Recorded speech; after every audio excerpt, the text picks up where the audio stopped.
Have you ever had a really great class idea and you lesson plan it, you create a thumbnail that looks exciting and fun, you make an intro video for the class, and you brace yourself and you get all your materials ready to go and you're so pumped to teach it, and you see learners sign up for it, all to completely flop?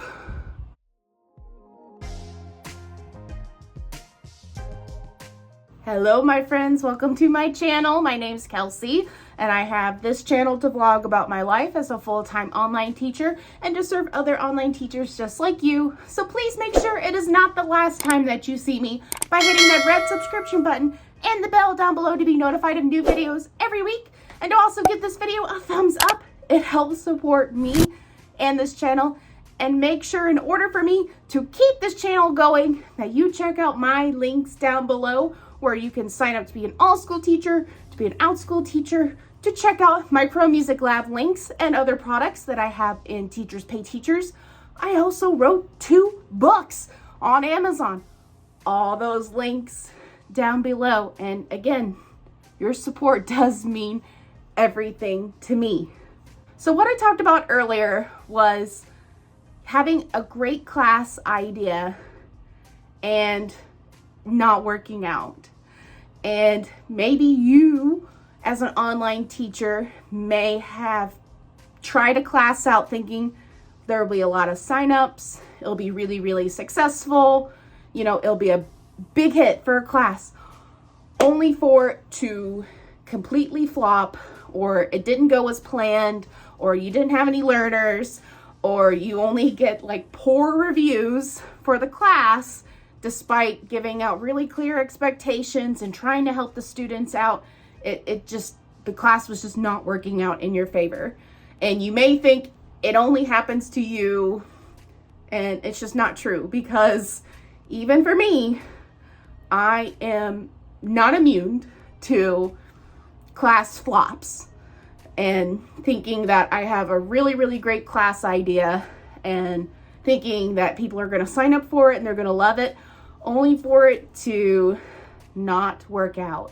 And so I'm going to share that experience with you so that way you're in good company if you're in that rut in your online teaching journey where you're like, I can't really find the right class that I want to teach.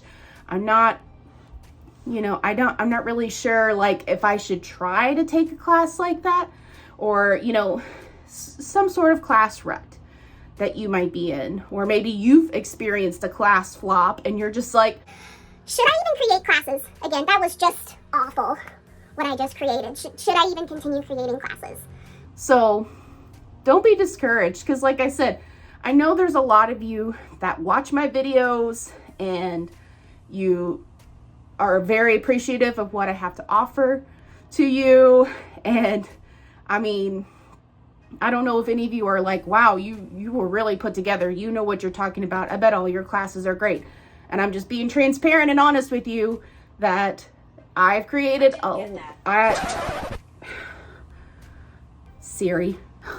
I know many of you look to my videos for help in creating great classes and thumbnails and having successful classes on your online teaching platform. And you're in good company, because I have flopped on several classes, in fact, and it's okay. It happens to the best of us that we have this really great idea in place for our class and it just doesn't happen. It doesn't work out. And I'm going to share that story with you. So what happened? This happened towards the end of summer of 2021. So I'm filming this is 2022. So last year, towards the end of like summer camp season. So we're slowly transitioning out of summer camps and kind of going back into the fall school season of classes.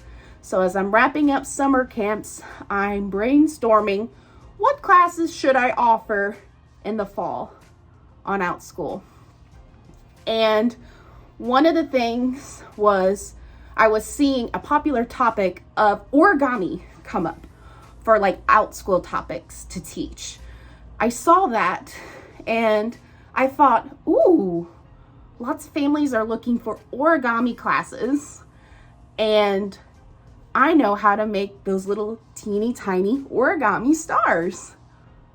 Maybe I should make a class on teaching learners how to make the origami stars. And I thought it would be a relatively simple class because we would just be making little stars, and then everyone could like interact and socialize with each other while we're sitting there making stars. You know, just a fun class that is not math or science or anything like that. So I find cute artwork with the stars. I put my face on the thumbnail. I created a video. It was a one-time class, and I thought, okay, I think this is going to be a great idea. You know, I think there's going to be a lot of kids signed up for this, and they're going to love it. And the thing was, I got the class approved. I opened up several sections, starting a little bit towards the end of August and then going into September, where it would be like the full school year kind of deal. And the very first section that I opened up for the origami class, I had about 6 kids signed up. So at first I was like, oh, okay, I have a lot of interest in this class. This is really, really exciting. So I made sure I got the right kind of paper that I needed for the origami stars, and I got all my paper together, and it was time for class. And I was like, okay, we're gonna do this. Let's teach this class. In the middle of class, the majority of the kids were crying.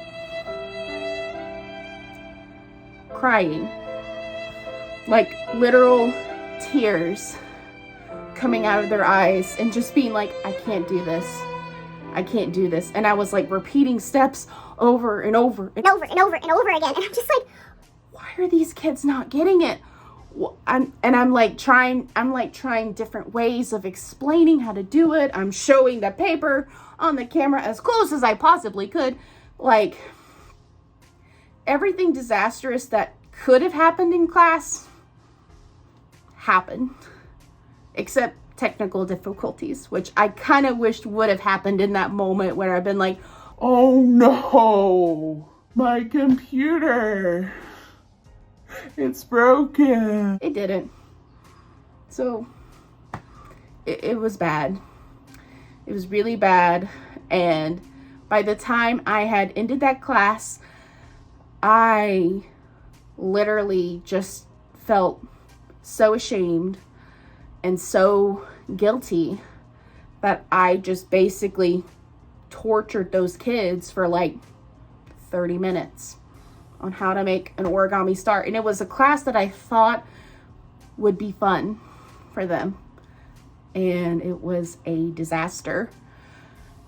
So because I am just like, I don't think that was the best teaching I could have done, I got really flustered and frustrated. I didn't get mad at them. I was frustrated at myself, and I was panicking at myself because I'm like, I don't know what else I can do to help them. Like, I'm not there with them to show them how to do it. It's hard. So the best thing I did in that situation was I emailed every single learner and their parents, explaining to them, hey, I do not think the class that you took with me, that I was the best teacher that I could have been in that moment. So what I'm doing, because it is a new class and you endured, what happened in class, I'm giving you a full refund, and I apologize for giving your child so much trouble during that time. And thankfully, a lot of parents were very accepting and very understanding of the situation and said, oh, it's okay. It's fine. Like, thanks for letting us know that you felt that way and you wanted to tell us and you wanted to be open about it. So we appreciate that. And even there was a parent who gave me like a 4 out of 5 stars for that class and said, you know, it wasn't what we expected, but at the same time, the teacher reached out and said it wasn't her best and she gave us a refund. So we really appreciated that. So it wasn't like a total loss, but it was in that moment that I was like, I don't think I can move forward with this class. And so there was another section that I had that had like 1 or 2 learners in it. So I kept that section, but every other section that had no learners in it, I immediately canceled it because I said, okay, I know now this is not going to be a great class. And I am not going to sit here and basically refund these families every time I teach this class because there are children that are just not getting it. And I don't want them to come to class and cry. You know, if kids are going to cry in class, I want them to cry because they want to keep seeing me and not because what we're doing is hard or difficult or they're bored or whatever. So I spared a lot of families in that moment. And if you're one of those families that had witnessed my origami star class, I still apologize for that moment because that was a learning experience for me. And of course, I'm obviously being open to you now in this video of this experience, especially if you are an online teacher and maybe you've had a similar experience like me, where you thought this was going to be a great class and it didn't work out. Or, you know, maybe you thought a lot of families might like a certain class and then nobody signs up for it. So just know that mistakes happen. We're not perfect. We're only human. We're doing the best we can with what we got because Outschool no longer has the very specific class suggestions like they did back in 2020. So it's very, very broad topic. So sometimes we hit a home run and then sometimes we shoot in the dark. And that was a moment that I definitely shot in the dark and probably hit something I wasn't supposed to. So take heart that I have done flop classes before online too. And that shouldn't stop you from creating more classes, because had I just said, oh no, after that, I don't think I ever want to take a class again. Like, I don't think I would have my Encanto Crow Music Lab camp. I don't think I would have my Crow Music Lab club. I definitely don't think I would have had, you know, just the peanut butter and jelly class. I just don't think like any of those classes would be of existence if I just said, okay, that just simply didn't work. We're going to go back to the drawing board on what other classes I could offer. So just, if that has happened to you and you feel stuck, just know that every online teacher that has taught a hot minute has experienced that at some point in their lives. And just because that happens doesn't mean it should stop you from creating more classes, because the fact of the matter is, just because that class didn't work, that doesn't mean that your next classes that you create are not going to work either. And that's why when you become an online teacher, it's a journey.